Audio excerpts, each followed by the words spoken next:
सानो अद्य यस्याः वयं नितेया मन्दविक्ष्महि वृक्षेण वासतिं वयः निग्रामासो अवेक्षतनिमद्वन्तो निपक्षिणः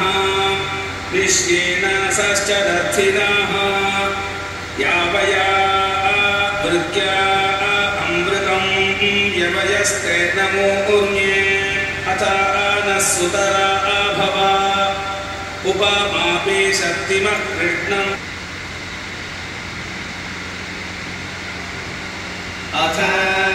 सप्तशतीन्यासः प्रथममध्यमोत्तरचरित्राणाम् ब्रह्मविष्णुरुद्राऋषयः श्रीमहाकाली महालक्ष्मी महासरस्वत्यो देवताः गायत्री पुष्णिकविष्णुभश्छन्दांसि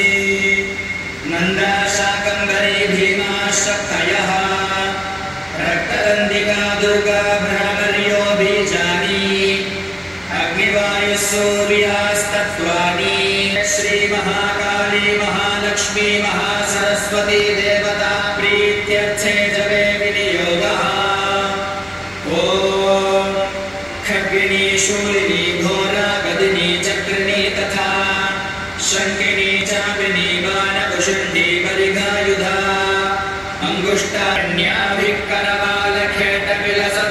अंगुष्ठान्याभिकरवालखेटविलसद्धस्ताभिलासेविता हस्तैश्चक्रगदासिखेटविशिकान् शापं गुणं तर्जनी विभ्राणामनलात्मिकां शशिधरां दुर्गां त्रिनेत्रां भजे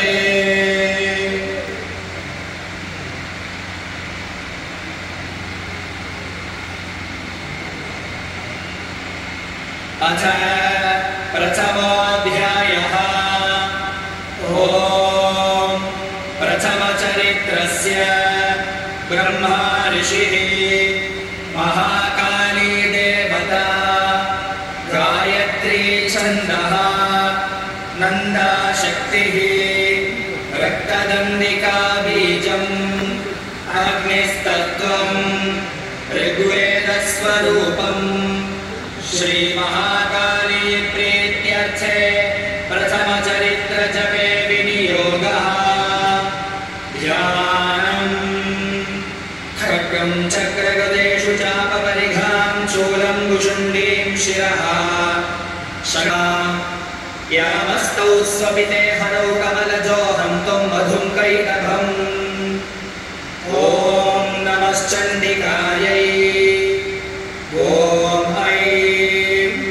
मार्कण्डेय उवाच सावर्णिः सूर्यतनयो यो मनुः कथ्यते अष्टमः निशामय तदुत्पत्तिं विस्तराभ्युदतो मम